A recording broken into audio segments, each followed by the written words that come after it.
Good evening to all of you who may be watching The Unknown Prophet. I am coming tonight to give you a word from God that I received yesterday. On the 15th. It's a little different. He has put me in a little different situation this time. As I sat to talk with him, he simply said, "Watch." And when he does that, I watch. I had a vision, and as I watched, I saw a full view of the world. But there were spots appearing in various countries, including this one. But it didn't appear that it was the fire of God that I had been seeing before. Then the world faded from the vision. I asked the Father if the vision was what he wanted me to see tonight. And he said, yes, it is. He said, this is a different night. He said, those spots that you saw represent my people that are trying to hear my voice. And I am speaking to them, but they're struggling to hear. You need to spend a little time with them, son, to help them. It hurts me when they are trying to hear me and can't. At least they can't recognize my voice, for I am talking to each one. Even as they seek me, I'm talking to each one. Teach them from what you know, son, for you have learned well, and now I put it in your hands. So I'm coming to you tonight more of a teacher than a prophet. And I will let you decide how I stack up on that. Pardon me.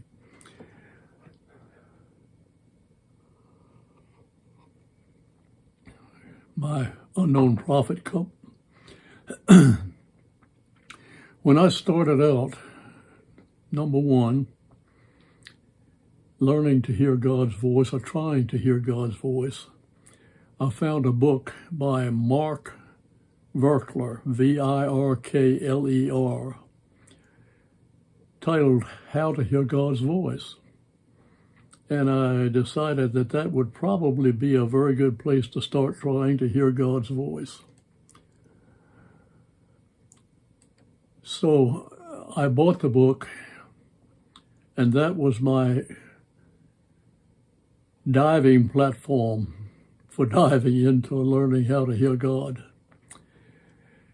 I pulled him up on Safari and found out that he now has a number of books and DVDs on the subject. And if any of you feel like that you would gain more by having a book in front of you and going through it and following instructions written out in a book, I would suggest that you go to Mark, M-A-R-K, Virkler, V-I-R-K-L-E-R, and check out his books and possibly get one that may help you. Number two, the thing that I want to make clear again is that I seldom, if ever, hear the audible voice of God. Twice in my life, what I heard could easily have been the audible voice, but I couldn't be totally sure. I've referenced them in my book. If you haven't read the book, one of the times was when I was in a situation in my employment where I was running a department and the chief engineer went to another company and the head of surveying was appointed to take over his position. Surveying and engineering work from totally different aspects as far as time and the way to manage things is concerned. And so he called me in and told me, he said, I want you to step down as head of the department. I want you to continue to work as you're working, but I want to control the department.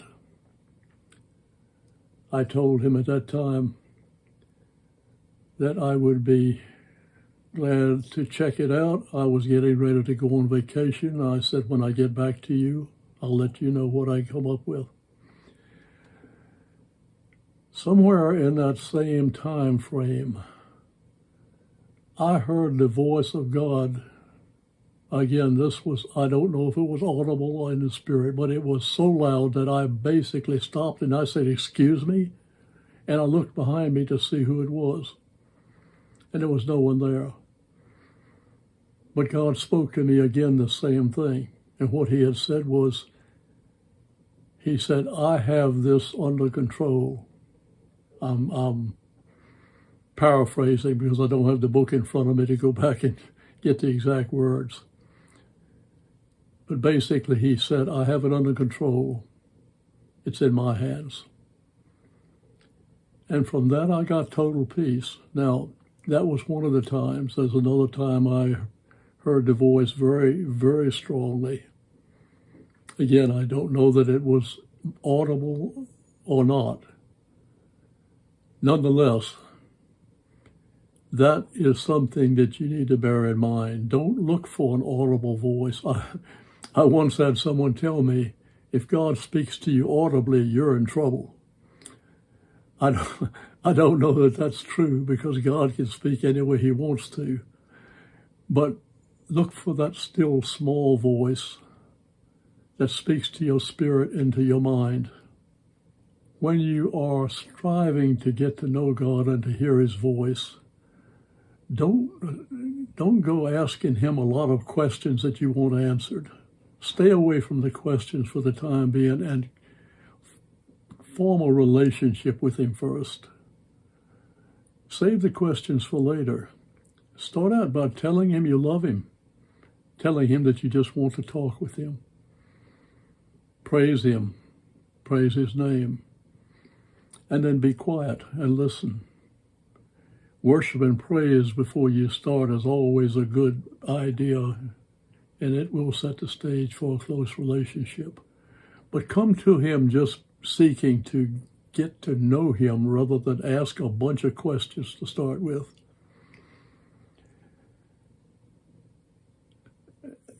I also think that when you start trying to hear God, let me run down the page here just a minute, that you want to be extremely, what do I want to say? You want to listen very closely to the pronouns that are coming into that still small voice. Many times we hear him and we think it's ourselves. We think it's us speaking to our own mind, thinking our own thoughts. But if you listen closely to the thoughts that you're getting, if it's you speaking to you, it's going to be I this and I that in the first person. Now, first person, second person, third person. Let me stop. Back when I was growing up, they actually taught it. When they were teaching reading, writing, and arithmetic, they taught English. And the first person is the person speaking. The second person is the person they're speaking to, and the third person is the person speaking to them.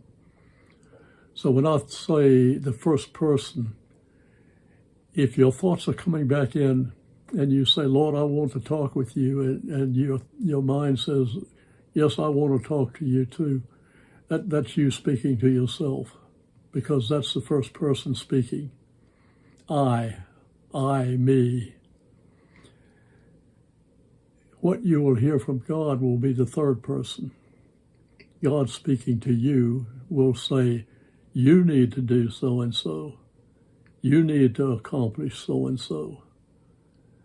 And then he might say, "I, the Lord God, am speaking this to you," but it's him, the third person, speaking directly to you, the first person. So look at your pronouns. My teacher would be very happy with me to learn that I learned something in that class. Look at your pronouns and listen to them carefully. They will indicate to you whether it's you yourself speaking back to yourself or whether it is the Father speaking to you in the third person. Okay? Item number 5, relax. Don't try to force it. Don't try to stress and strain. Relax. Clear your mind. Just get rid of all the daily garbage and clear your mind and sit back in quietness. That is necessary many times to hear that small voice until you actually learn to hear it. Once you learn to hear it, you can allow God, and God will speak to you in the marketplace, even as I told you, he spoke to me that time when I had the decision to make. Even as he spoke to me another time when I was driving down the street and at an intersection, and he said, take a left and go see so-and-so. If I did not know and had not learned to hear his voice, I would never have perceived that. So relax, and I know it'll be hard for some of you to do, but that's a key factor. Relax your mind and try to just clear it and then listen. Number 6, don't give up. I guarantee that given half a chance, Satan and the demonic will try their best to turn you away from hearing God speak to you and being able to speak to him in a conversation mode. That is, for Satan, a major failure, because now God really has direct communion with you and can control, at least giving you the thoughts that he wants you to do and wants you to follow. And know that once you hear his voice and learn to hear his voice, you've still got to be constantly on your guard, because Satan will inevitably slip something in on you and cause you to think you're hearing from God. I still fight that battle. If I hear something that just doesn't feel right or doesn't sound right, I'll immediately stop. God doesn't mind you doing that. I'll immediately stop and bind the enemy by the power and authority of Jesus Christ, just as though I was doing deliverance. I silence him. I speak to my own mind and I silence my own thoughts, and I declare, mind, you will not speak into my thoughts at this time. You will not put thoughts into my mind. I silence you to hear the Lord's voice. And then I'll go back to the Lord and I'll say, Father, was that you speaking? And more times than not, I will get an answer that is no, that was not me. And then he will give me what he wants me to hear rather than what Satan was trying to put into my mind. Many of you will say, well, if you're talking with God, how can you override God? I don't have an answer for that. He doesn't override God. I think God draws back and allows us to make the decision to strengthen us and to strengthen our walk with him, and to strengthen our ability to know when we hear him and when we don't. So anyway, don't be surprised if that happens and you ask God if that was him and he says no. I find that very refreshing. That, I think, pretty much wraps up what I have in the way of teaching. Again, if you feel like you need to get a book and get it in front of you, check out Verkla. I'm sure there are others around, but him I'm familiar with. I learned under him, and if I learned, anybody can. Now, I'm going to switch topics for just a minute.